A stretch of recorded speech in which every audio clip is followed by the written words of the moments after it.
Sherry's an attorney who spent much of her career, as I mentioned before, as the Bank of America, where she was executive vice president and corporate secretary. She's a published author on corporate governance, and now consults on governance matters with, is it Vico Group, right? Vico Group. And Right. she lives in Tiburon, California, a place I enjoy visiting tremendously. She's currently president of the Marin Villages, a nonprofit that helps older adults remain active, connected, and independent in their homes. And at AAUW, she is currently the new board chair and has been a branch and national level leader, serving at the national board level since 2017. So, Sherry, thanks for joining us today. I know you spent some time at the state convention in California. I'm eager to hear if you have anything to report about California, but go ahead and begin. If you, for those of you who are attending, if you have your microphone turned off, that would be ideal. And we'll hear what Sherry has to say. And then any Q&A. Carolyn, do we put Q&A in the chat, or what are you thinking? There is no Q&A, so if you have any questions, just put them in the chat. Okay, great. Thank you for that. Appreciate it.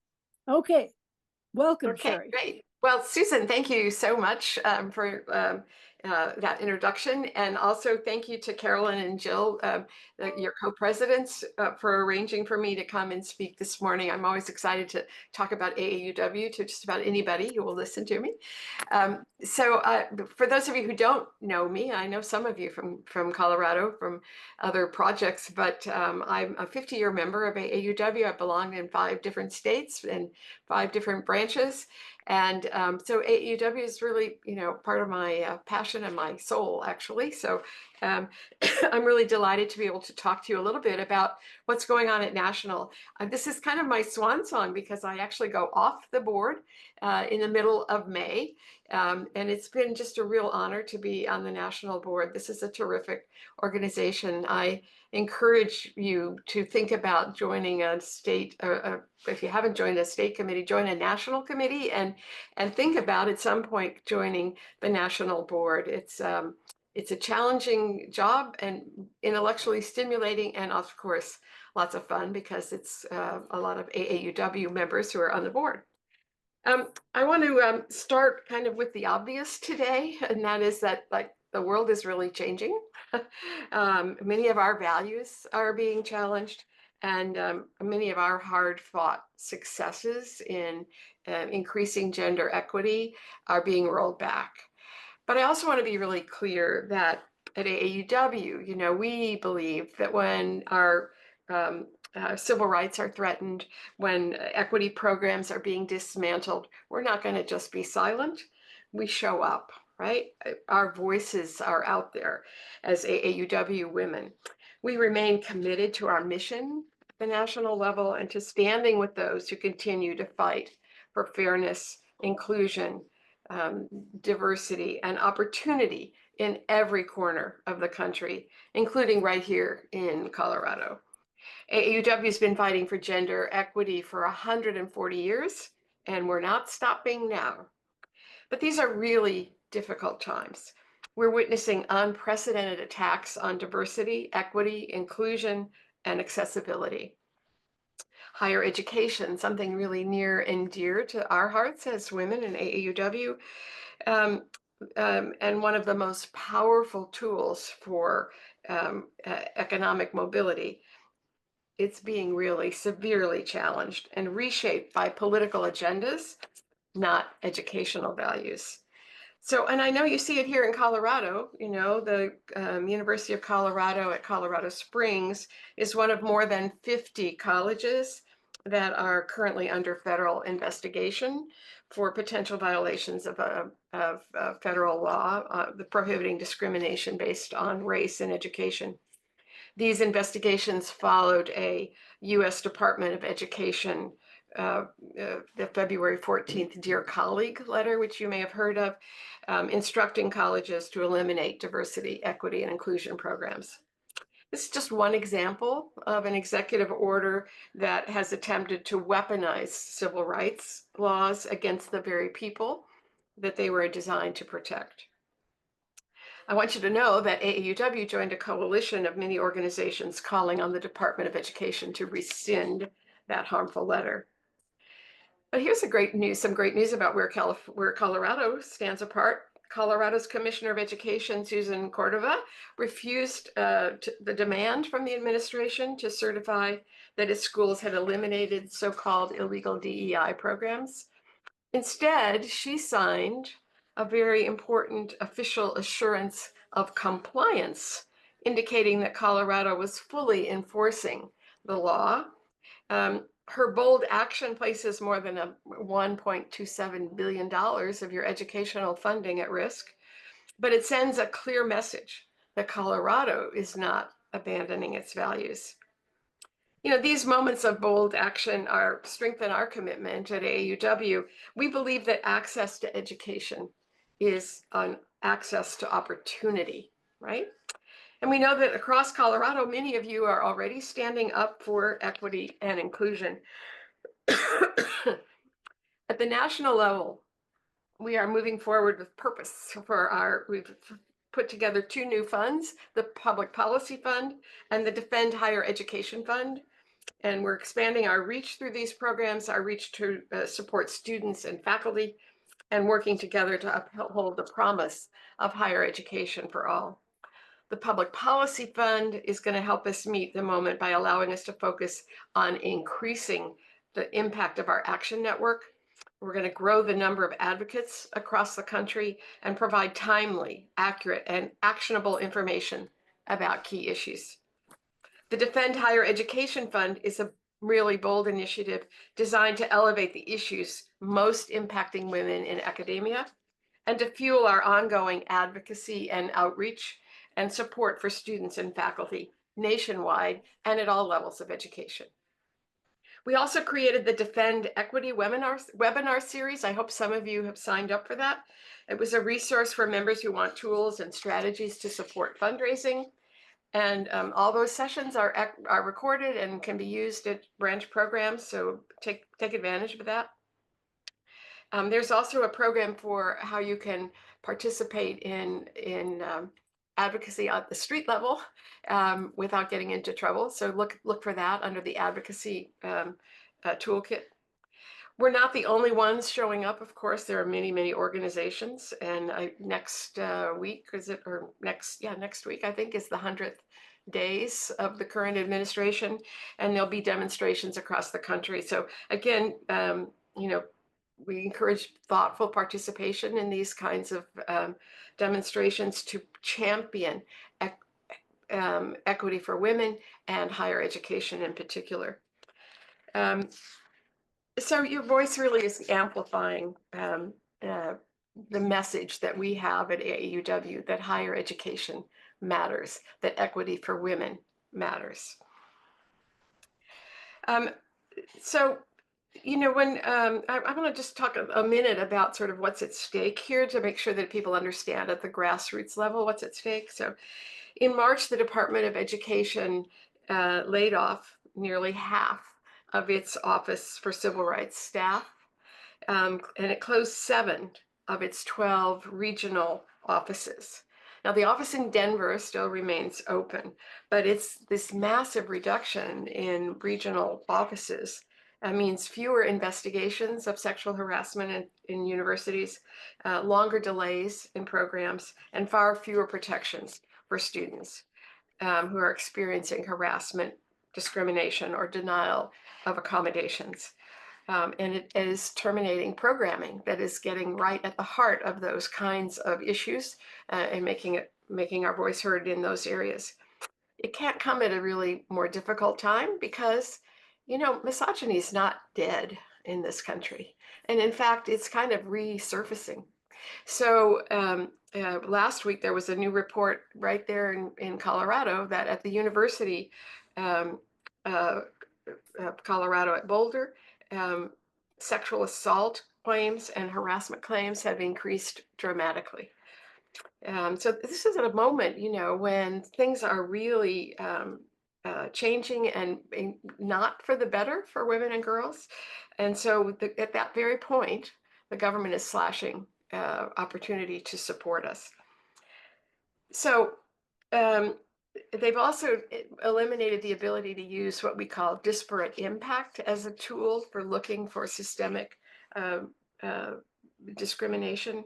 And these consequences are really real and deeply felt. And we're committed to holding people accountable for these decisions, but we need to have support of our membership also in that. We're witnessing a really broad and deeply disturbing wave of attacks on diversity, equity, and inclusion, stretching far beyond higher education into the nonprofit sector, into corporate spaces, and into community organizations. These efforts are dismantling programs that have long supported underrepresented groups, fostering opportunity, right, and promoting fairness. These groups have really been active for many, many years, just like AAUW. In higher education, the consequences are already visible. Millions of dollars in research funding are being withdrawn from institutions that stand by their inclusive commitments, threatening both innovation and student support system. It's already affecting our ability at AAUW to provide fellowships and grants for graduate study. But we take heart in knowing that Colorado is standing strong. Your leadership's a model for leadership across the country. And when you advocate and organize and speak out, you show the country what it's like to lead with values and courage.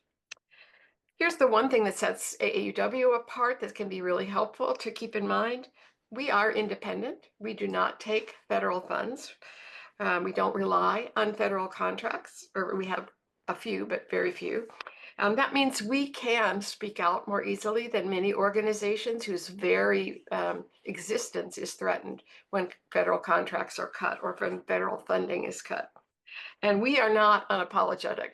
We are not apologetic. We are unapologetic about speaking out about the importance of gender equity and higher education. We don't just speak out nationally, of course. We speak out locally through branches and through state organizations like AAUW Colorado. We're proud to support scholars and community leaders in Colorado. You have a dissertation fellow there, Sana Noon in the Highlands branch, I think. So you're advancing gender equity through many of your programs in Colorado. We know that already. The heart of all of our work really is based on the simple truth, really simple truth. Education opens doors to economic independence, to career opportunity, and to lasting equity. And in this critical moment, AAUW is reaffirming that commitment to higher education. We are asking for bold and really focused leadership at all levels of the organization, with renewed vision to focus on the value of higher education for women, regardless of what level you're targeting. So I just heard Susan talk at the beginning here about working with teenage girls, inspiring teenage girls to go on to college and get not only their bachelor's degree, but higher education degrees, critically important. And they can't do it unless they have role models and people working with them to support the concept of the importance of higher education. So I'm excited to share a brief preview before I stop talking of our new national strategic plan. It's going to be launched on May 13th. This plan is centered on higher education. And we look at higher education as the key driver, as I said before, of equity, opportunity, and economic security, both for women and men, actually. We're doubling down on our mission through our grant making and through fellowships. And most importantly, we're going to be focusing a lot on advocacy in the next few years.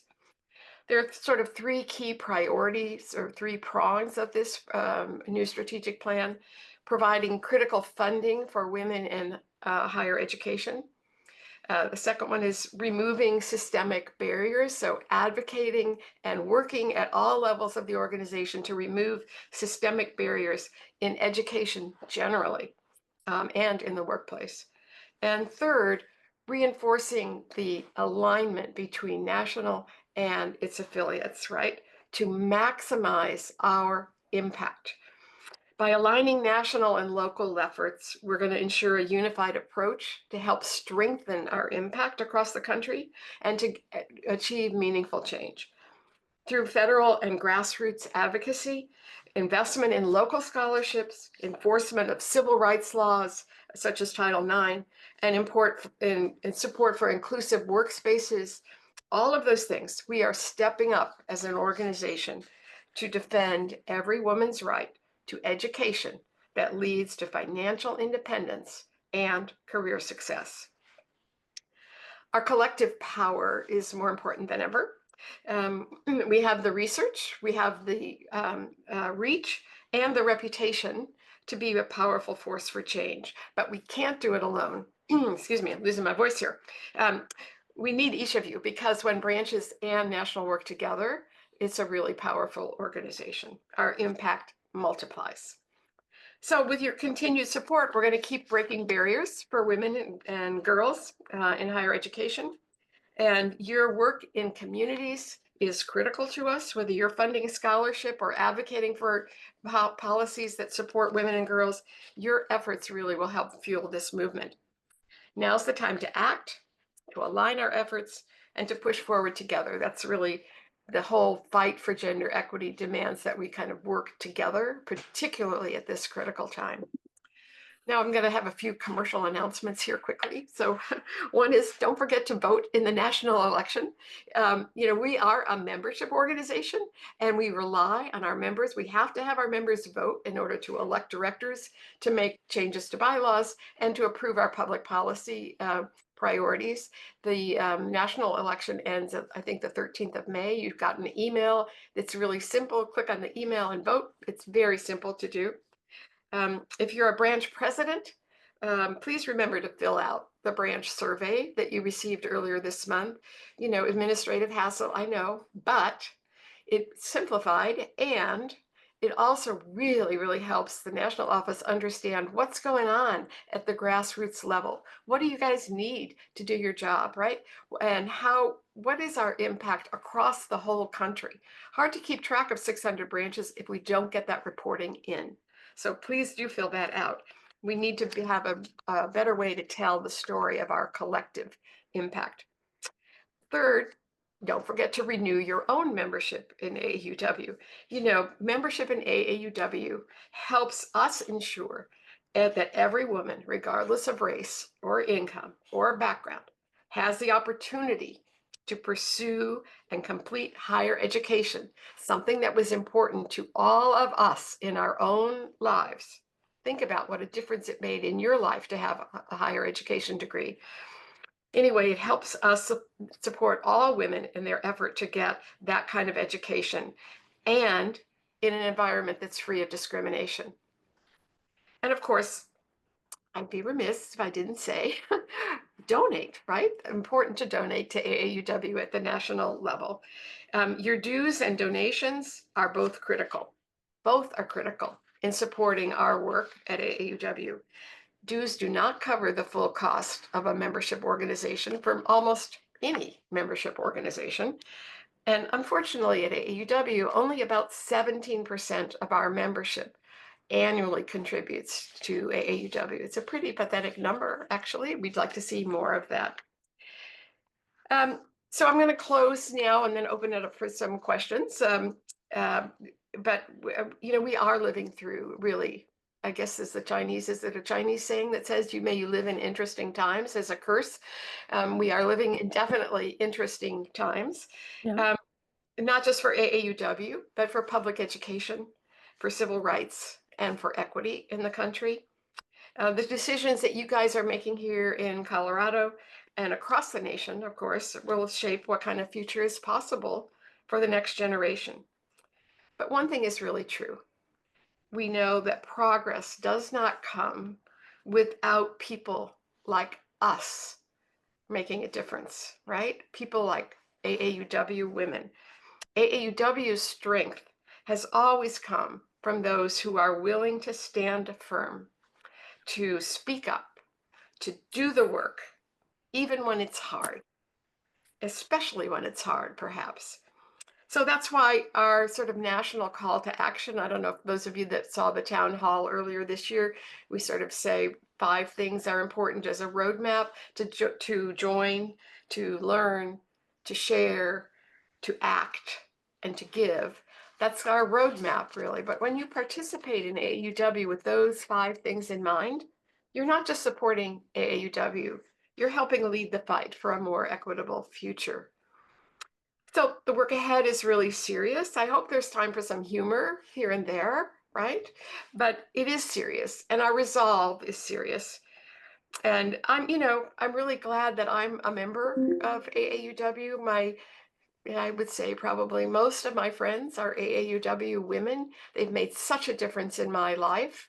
I'm thrilled to have been able to give back through my service on the national board and through my service in local branches. And I hope you all are really proud of being members of an organization where together women who share a passion for helping other women can come together and really work on these tough issues right now in a supportive network. I'm going to just stop for 1 second, Susan, to comment that Susan asked me if I'd say a few words about bylaws. I have worked all my life on bylaws as a lawyer in the governance field.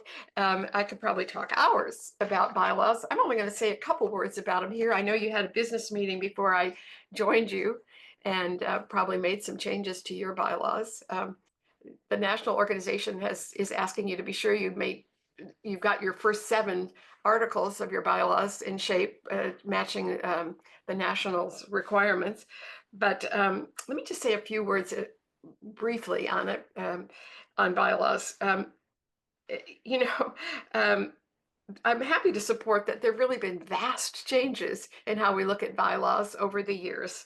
The best practices have really changed dramatically. And in part, it's a reflection of how membership organizations have changed and how we all respond to kinds of activities that both corporations and nonprofit organizations are involved in. We used to say that bylaws were a roadmap to how an organization operates. But now we don't say that because a roadmap implies a lot of detail. In order to get from here to there, you got to know where to turn right and where to turn left. And you have to know all the hills and all the lakes and everything around you. It's like a Google map kind of thing. Now, the phrase that we use is framework, that bylaws should be more of a framework than a roadmap.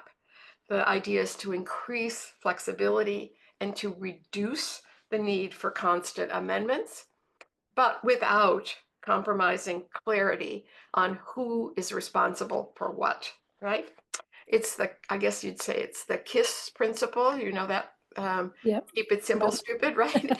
It's come to governance as well, right? Keep it simple, stupid. Don't get too detailed in your bylaws. And that brings me to just sort of the final comment I want to make is that as just like the idea of bylaws has really changed over the years to reflect how organizations operate now, organizations themselves support, we are all changing. AAUW has to pivot. Every organization you belong to, the Girl Scouts were mentioned earlier, League of Women Voters, I don't know if you've mentioned that or not, Rotary clubs, every single organization has changed over time and gotten more flexible, right? So let's keep that up. Remember that the way we used to do it isn't necessarily the way we need to do it now. And so I guess that's my final word, especially as you think about AAUW, is you'll see some changes in the years ahead. We have a great structure at the national level right now, a great team, a great leadership, and the board members are terrific. I'm so proud to be being able to step down and say to you, we are in really good shape, even though we have some fundamental challenges in front of us as an organization and as a country. we are in good shape as AAUW, and I'm really pleased to just sort of end there and let you ask me any questions that you want. I probably used up most of my time, Susan. I'm sorry for No, chatting you're on, but doing great, Sherry. Thank you. And I would encourage people to put questions in the chat, or if you have one and just want to, we could try. We're not that large today. We could try maybe with a raised hand, and I'll call on you if you have something you'd like to share. I do have a couple, as the person who needs to be here with questions if nobody else has any. I've got a couple, so I thought I'd just throw out just a couple, Sherry, in terms of what you did. Do you think that this continuing focus on education, and particularly the education going forward, do you think that that is a revisiting of a strong mission from the past, and we're pulling back a little bit from some of our equity and career things because we need to shore up our support of education, higher education? well, I think two things. One is, approximately half of AAUW's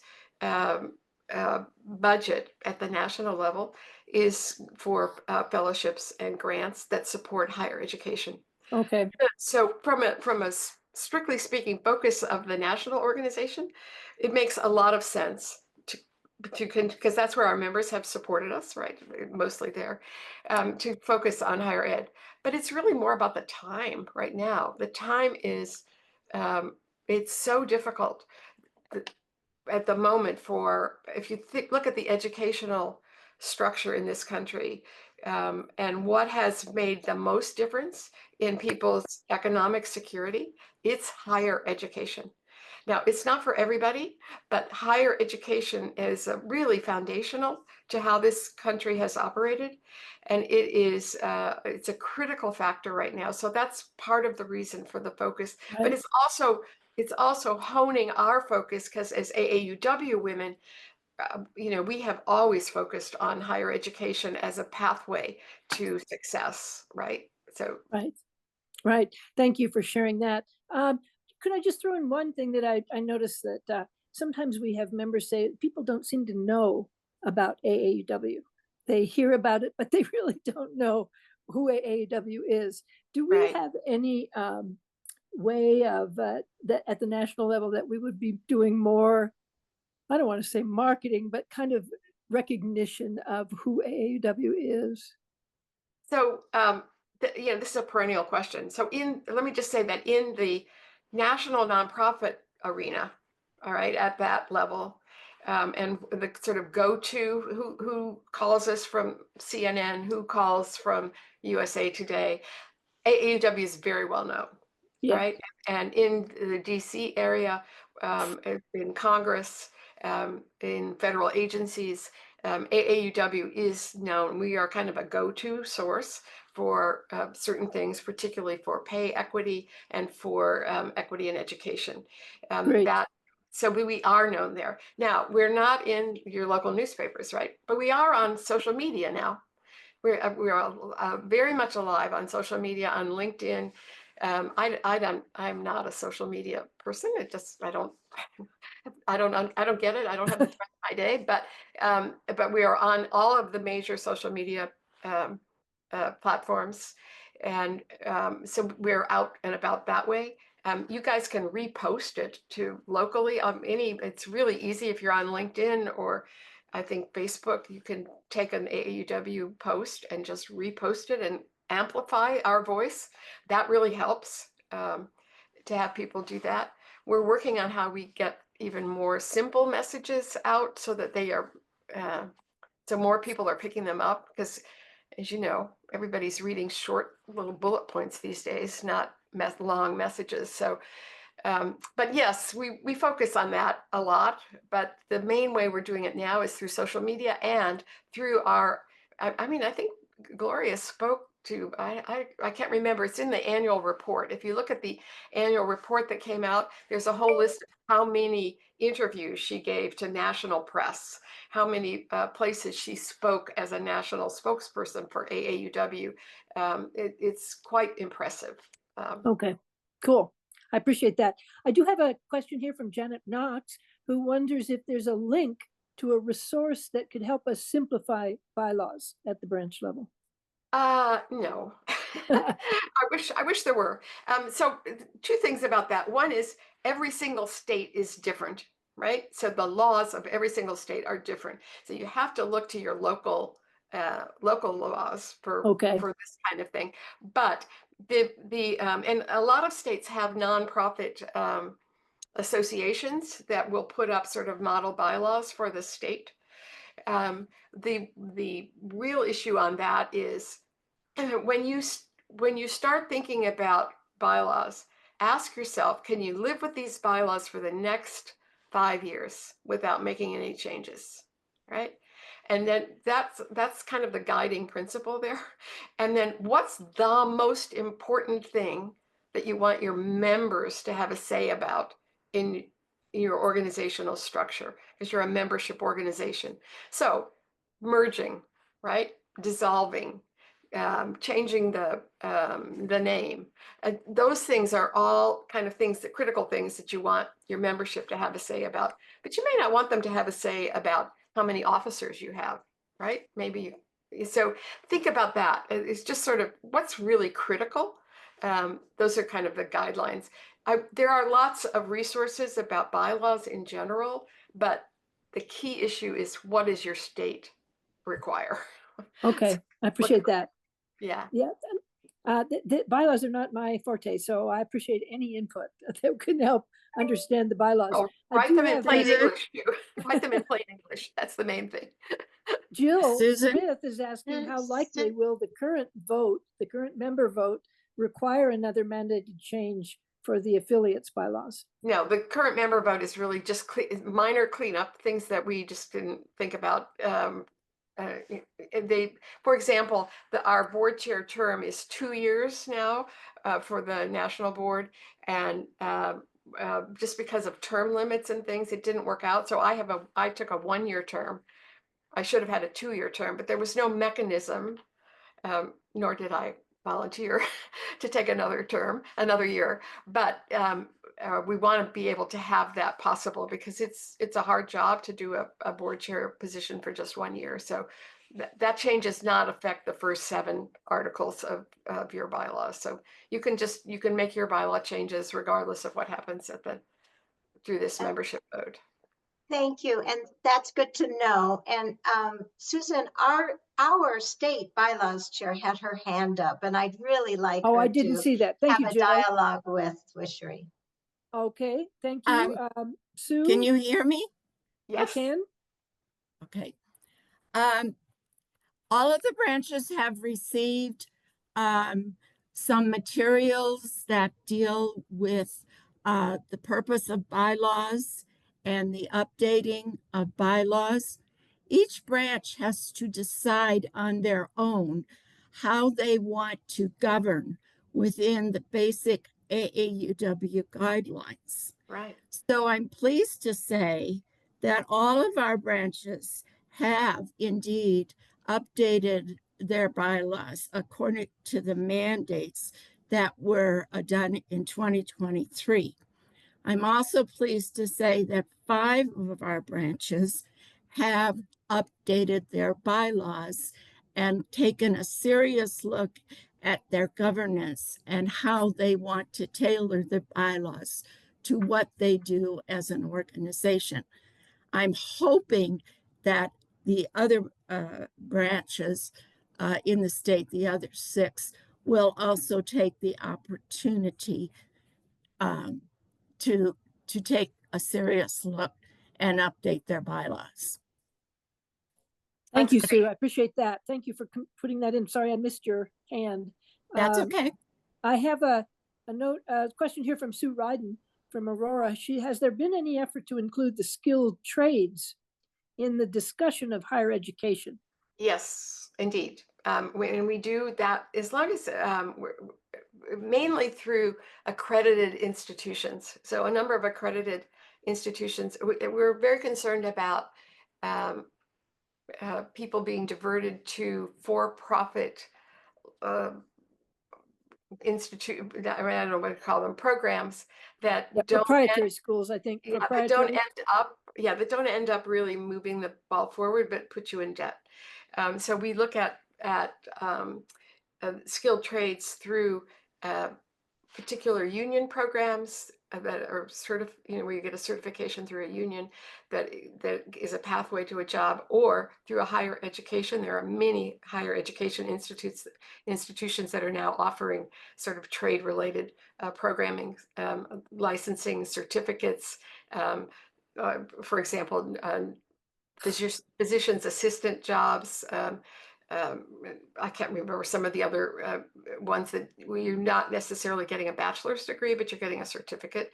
But you're getting it through an accredited institution that's not a for-profit institution. So we do look at that, and we look at that interestingly enough when we. There's a thing in our own bylaws that says that the board can make an exception for membership. For degree equivalent programs. And those are the certificate kinds of programs that we look at for that degree equivalency, is getting a certificate from an institution of higher education that's not quite the same as what we would consider or used to consider like an AA degree. Okay, well, we're getting down towards 11:30, but our next speaker is not here. Sherry, I'm going to suggest there's another question with regard to votes. When might we see the vote to allow non-degreed members allowed again? Oh gosh, I don't I don't know, because I'm going to be off the board when they decide that. But I would say the earliest, of course, would be next year. I, I would hope that we would do it next year again. We were very close this last time. It's a 2/3 vote of the quorum. We don't seem to have any trouble getting quorum anymore, but you got to get a 2/3 positive vote of the quorum in order to change the membership requirements. Believing in higher education, the value of higher education. You can believe in the value of higher education whether you have a degree or not. And so it's, from my perspective, it couldn't come soon enough to open us up to that. I have many friends who, for a variety of reasons, could not go to college, were not able to get a degree. I have many friends who have spent hours and hours in adult education programs or even accredited classwork that have never gotten a formal degree, that are passionate about equity for women, and I would love to have them in AAUW. And I hate asking people, do you have a degree, right? I don't like asking that thing. So I'm a big supporter of opening up AAUW, but it takes a membership vote. We are a membership organization, and our membership has to be supportive of it. And to date, we have not gotten the votes for it. So we have to keep trying. And I would say, again, the earliest would be next May, the next election cycle in 2026. Whether it's time consuming and frustrating for branches and national staff alike to hold these votes. A lot of work goes into them, and people get very disappointed when they don't pass. So I can't say that it'll happen next year, but I hope it will.